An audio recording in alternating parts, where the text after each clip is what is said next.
You ask Tiger to solve. This deals with linear equations with one unknown. The final result is x equals -80. Let's solve it step by step. Simplify the expression. Simplify the arithmetic. Swap sides.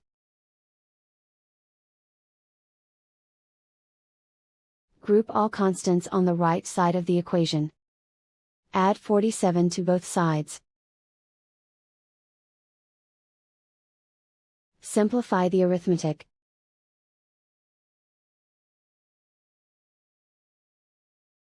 Isolate the x.